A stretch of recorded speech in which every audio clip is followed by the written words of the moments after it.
People often ask the question, is the American dream dead? I believe the moment we stop dreaming, we might as well be. Hi, I'm your host, Craig Sewing, the creator of American Dream TV, a national TV show centered around real estate, lifestyle, and culture.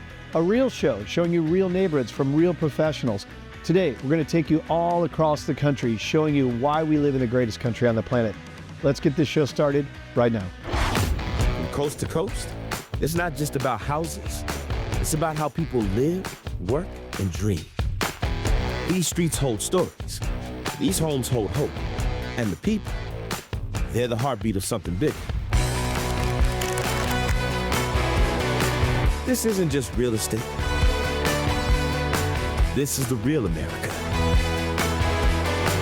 One neighborhood at a time.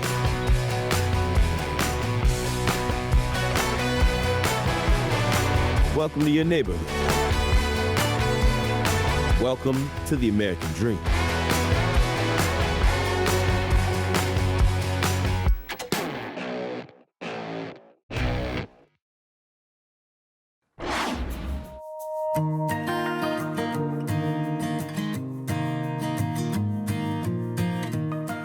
Welcome to American Dream TV. I'm your host, Lynn Butterfield. Today we're in the Botanical Garden of the Ozarks during their Chefs in the Garden event, which is a showcase and a competition between the region's best chefs and their restaurants. We're going to take a stroll through the garden, taste wonderful creations, and sip local libations, all here in the garden in Fayetteville. Welcome to idyllic America.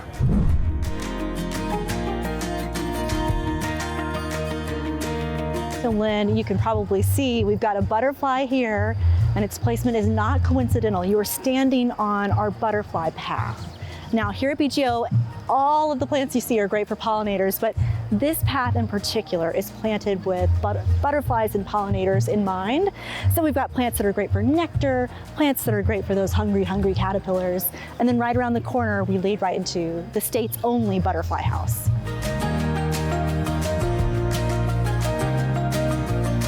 You have field trips here too. Oh gosh, you're right. So we actually get to welcome more than 6,000 students a year to BGO. They come from all over Northwest Arkansas, but really all over the country.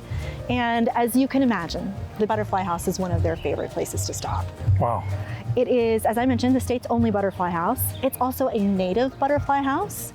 So all of the butterflies that are there are native to Arkansas. You know, we're talking about the appeal for children. Obviously, there's appeal for the young at heart as well, myself included. So here we are, and this is more than just an interactive hands-on space where our guests get to see the native butterflies that live in this facility. It is also, you know, the symbolic cornerstone of our educational philosophy. So the mission of BGO is all about education, specifically education that relates to environmental awareness and helping children understand especially the role that they play in our ecosystem. Well, you do a wonderful job. This is wonderful. Thank you for that. You know, this is a great opportunity for me to say thanks to not just our team here at BGO. Like so many things, it's many hands that make light work, but also to our volunteers. We have an amazing volunteer corps of about 400 people who make this happen. Thank you so much for hosting us. Oh, it is my absolute pleasure. I hope you'll come by often. We will. Thank you, Lynn. Appreciate it very much. Sure.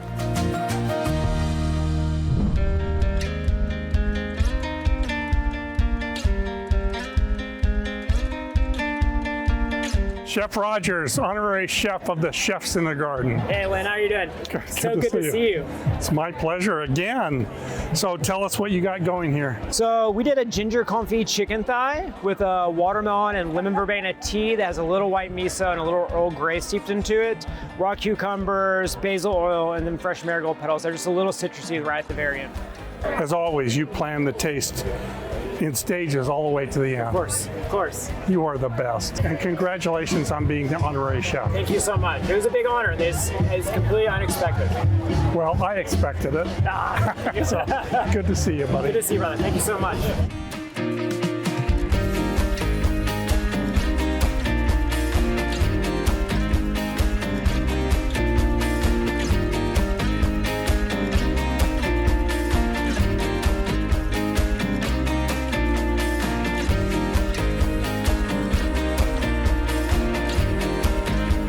Thanks for joining me here at the Botanical Garden of the Ozarks and Chefs in the Garden. It's really a lovely place here. You can come with your kids, come with those you love, just enjoy the time in nature, learn a little bit about how to take better care of our planet, but most of all, have fun and stay here with us in idyllic America. Good morning. It's not often that I get up at the crack of dawn before the sunrise, but today, a special occasion, we are out on the water in Brick, New Jersey, and we are going to do some oyster harvesting today. I'm all geared up, so let's go on our adventure.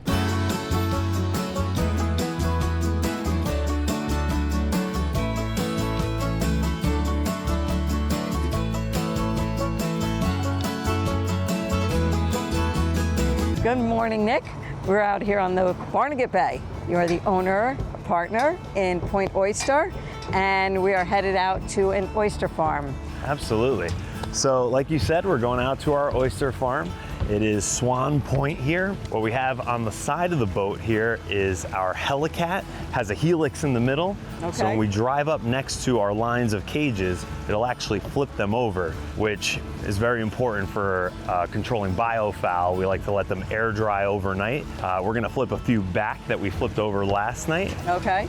And you'll get to see the helicat in action. Okay. And then you supply local restaurants as well? We do. We supply several local restaurants, and we also supply several seafood distributors and restaurants in North Jersey, and even some distributors that supply restaurants in Manhattan.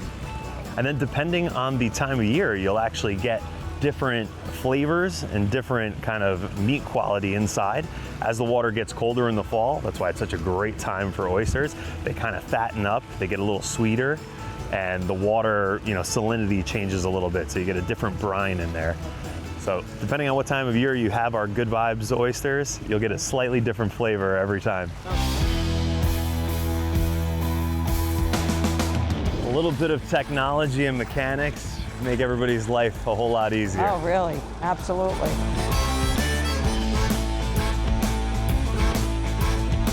So here's our harvester shuttle right here. Okay. These are all filled with oysters completely down this line, so Okay. hundreds of oyster cages here.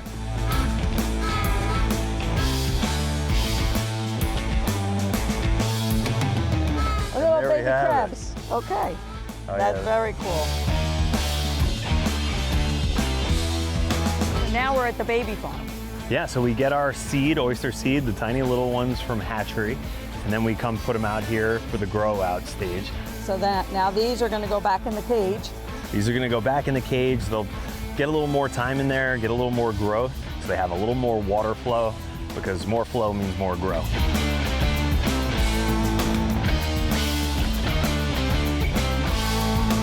Okay, are we at the final stage now of what has to be done? Yeah, typically in an oystering day, once we've sorted, graded, and split up all those oysters, after they get tumbled, they have to go back into these cages. So these are basically not that they're rejects, they're just not ready for market, so they have to go back in the water to keep growing. Exactly, they need a little more time. Okay.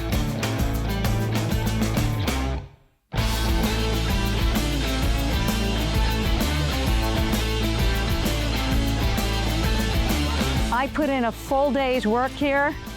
I think I'm officially an oyster farmer. So all I can say is, shuck yeah, I'm an oyster farmer.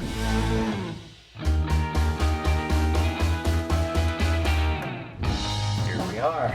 Good morning. Hi, good Welcome morning. to Spike's. Good morning. Hey guys. Hey, Nick, how you doing? Hi. Steve. Hi, Michelle. Nice to meet you. Jason. Hi. Nice to meet you. Hi.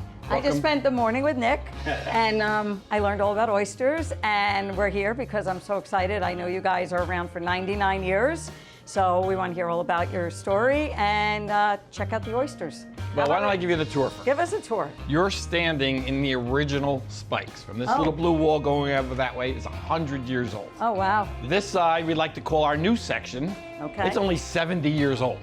So this is the new side over here. Wow. This is our eating, shucking bar, and around the side of the building we have outdoor dining. Spike Stengel and a guy by the name of Leighton opened this up in 1926. Originally it was a fish market and bait shop. It was successful. They decided to put in a shucking bar.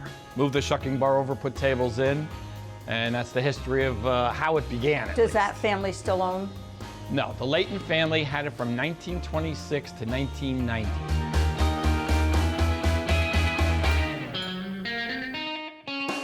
Does most of your fish come from local fishermen? I have a state and federal license, which is rare around here, to buy off the boats. Other than that, it's delivered from all kinds of different markets. So we get it from all over the place. Okay. And then there's this guy named Nick, who they happen to come along with some oysters. There you go.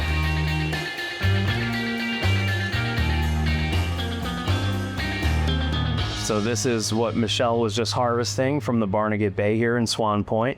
The Good Vibes by Point Oyster, and these are as fresh as you can get them. And then when they're open, they're a little plumper and a little bit nicer size than the other ones. So can we try them? Go ahead, try them. Yeah. I'm going to abstain and allow you guys to eat them all. Cheers.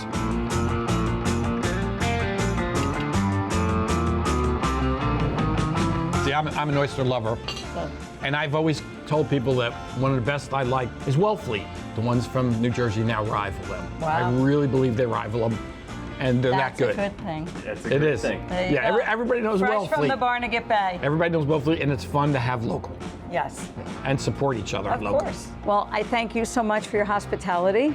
I thank you for an awesome day. I had the best Thank time. you. I had the best time, and I learned so much. Thank you so much. Thank you so You're much. welcome anytime.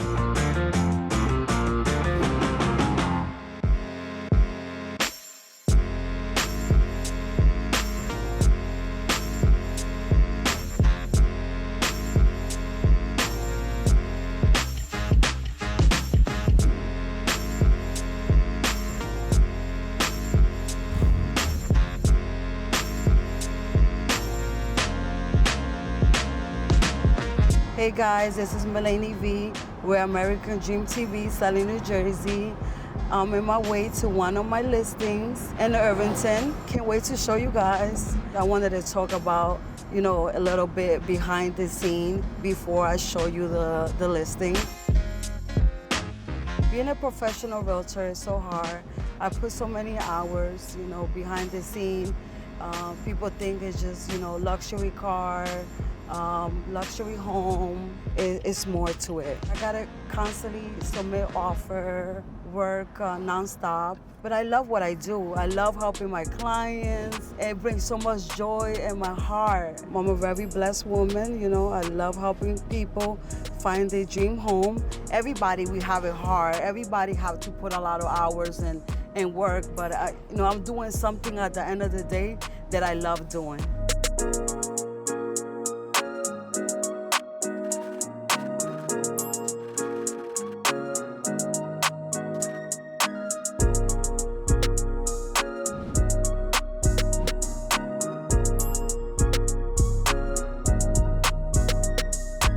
Now I'm gonna show you this listing that I have in Irvington. Let's go check it out.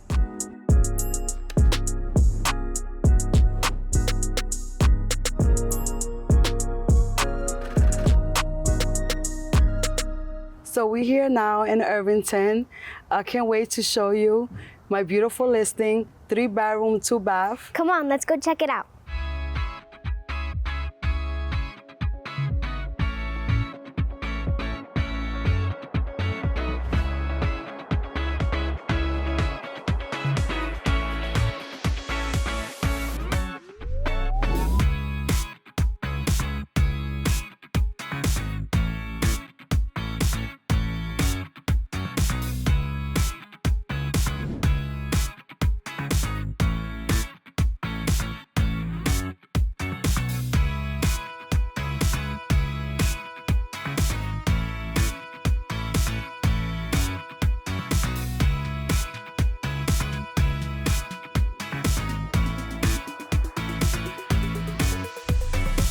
Thank you for watching. This is your host, McHaney V, on American Dream TV. And we will see you guys on the next one.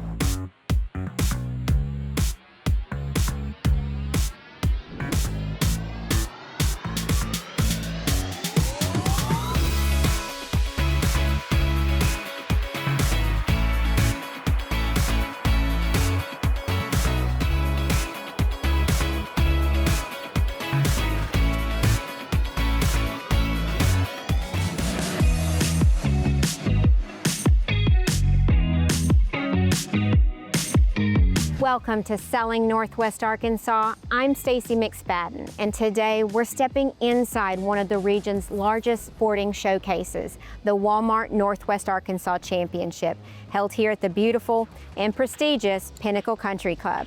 This LPGA tournament isn't just about golf or its $3 million purse. It's a week-long celebration of sport, community, and world-class competition. But what does it really take to pull off an event of this magnitude? Today, we're going behind the scenes with the event coordinator and uncover the teamwork, the logistics, and the partnerships that make it all happen.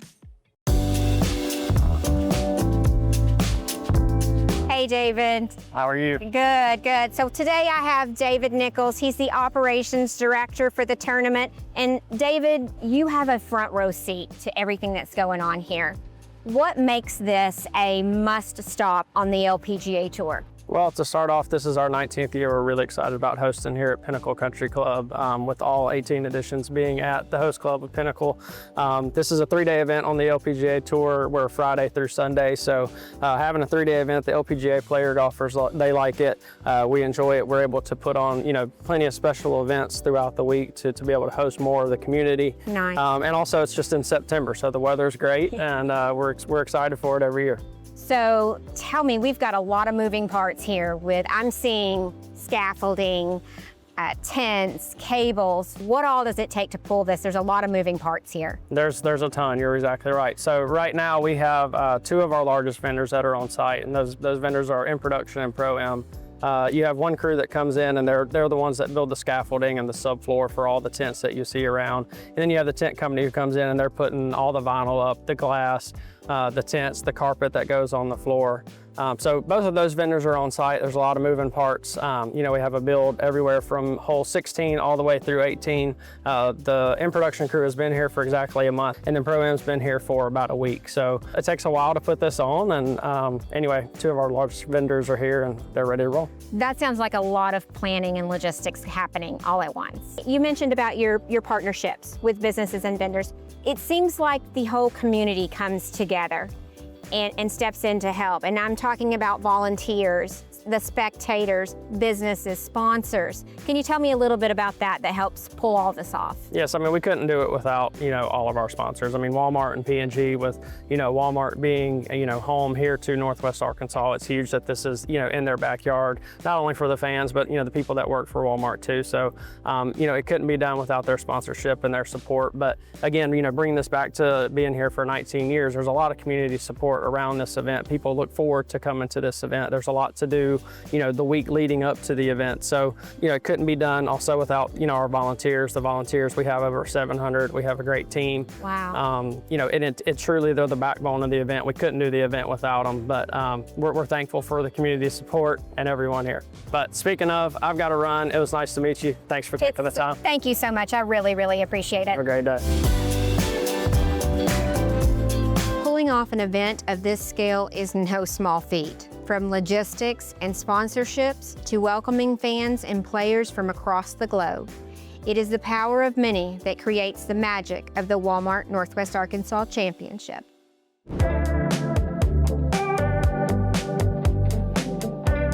Beyond tournament week, this neighborhood is home to stunning estates, luxury amenities, and a lifestyle that blends elegance with community.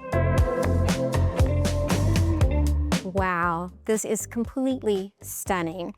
And as you can see, Pinnacle Country Club isn't just about world-class golf. It's actually one of the most sought-after communities in Northwest Arkansas, and you can see why. It is a home like this estate in Pinnacle that blends elegance and lifestyle.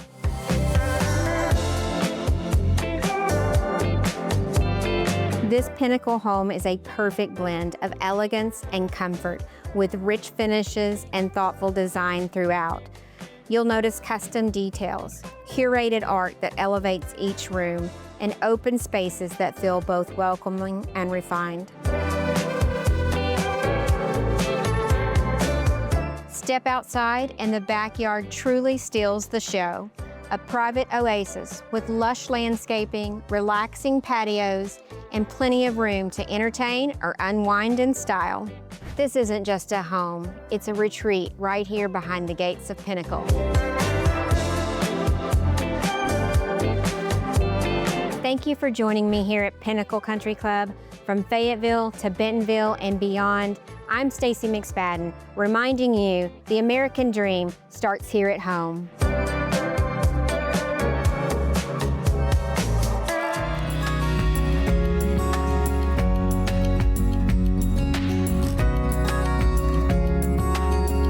Welcome to beautiful Orange, Connecticut. I'm Kelly Homaholiak of the Hill team at Coldwell Banker Realty with American Dream TV. And I'm Kelly Derschmidt. Today we're taking you to a few places in Orange to show off how unique this community really is. Come check it out with us.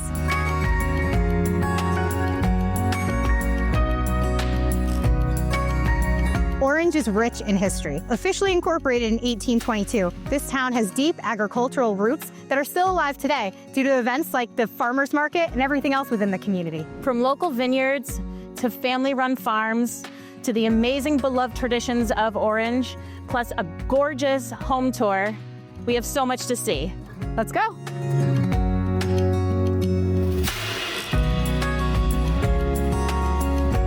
Our first stop is Stop a Vineyard, a hidden gem here in Orange. This family-run vineyard is a great gathering place for wine lovers, offering live music, place to gather, and a relaxing atmosphere surrounded by beautiful views. It's a perfect example how Orange blends farming heritage with new experiences, turning the land into a place for community enjoyment.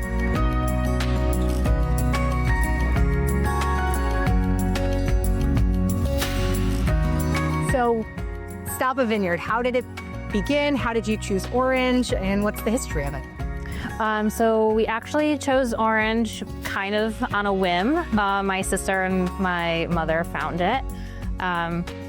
We kind of fell in love with the property. It was part of a fire, so it was very dead on the inside, and it just was the perfect opportunity to kind of give life back to the property, and perfect for this small town. And we are farmers, for generations, so it really just made sense to create a farm and kind of go back to our roots of my parents' childhood. That's awesome. Yeah. And do you make all this wine here?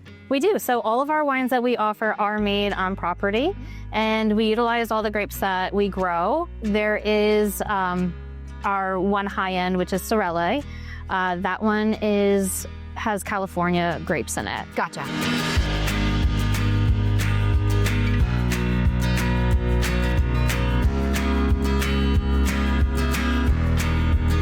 So why do you love Orange so much and being part of this community? So like we said earlier, it came across, on a whim. We found it.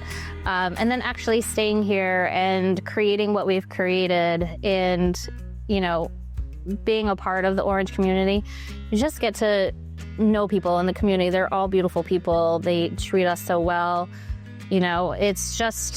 It's a perfect area for a quaint farm, and I think it goes along with their agricultural background that they have in Orange, and I think it's just very appreciative that we are here, and having the community support us the way that they do support us is just amazing. Well, thank you so much for your time and showing us around your beautiful vineyard. Not that I have not been here, but I've been here quite a bit with my kids as well, and thank you for having us and doing this, and we've never had anything negative to say about this place. It is always just a blast, from the wine to the atmosphere to the views. Thank you. Wonderful. Thank you so much. I appreciate you guys, of course, reaching out and select. Of course. Thank you.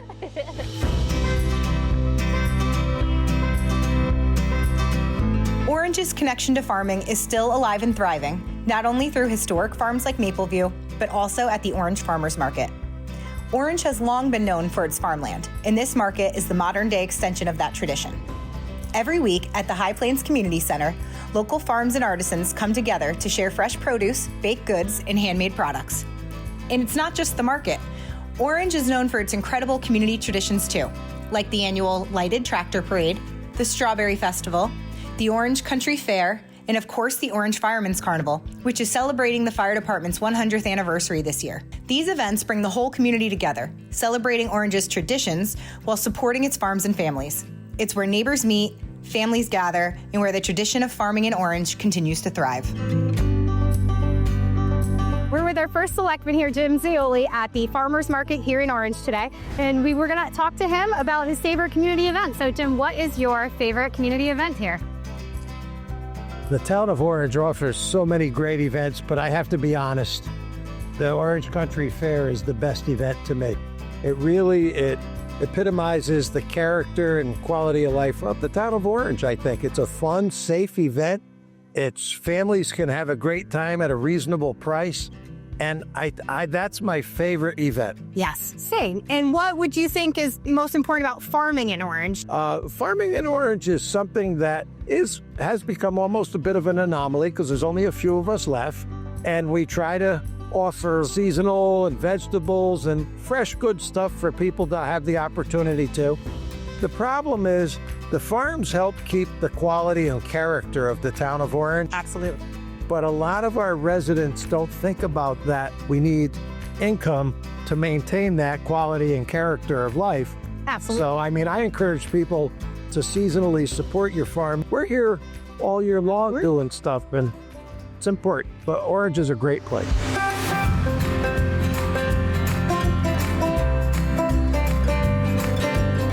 Welcome to 129 Cherry Hill Road in Orange, just minutes from everything we've seen today. This property is 2,300 square feet above grade living space. It's a long ranch, so come check it out with me.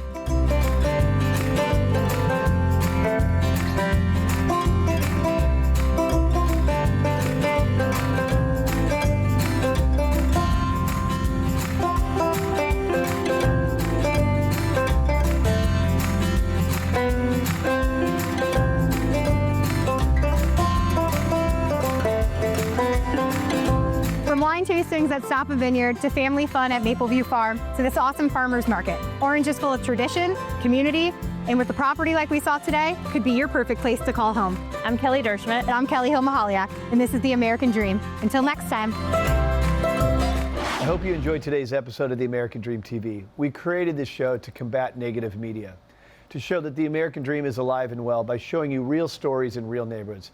Thank you so much for watching the show, and cheers to your American Dream.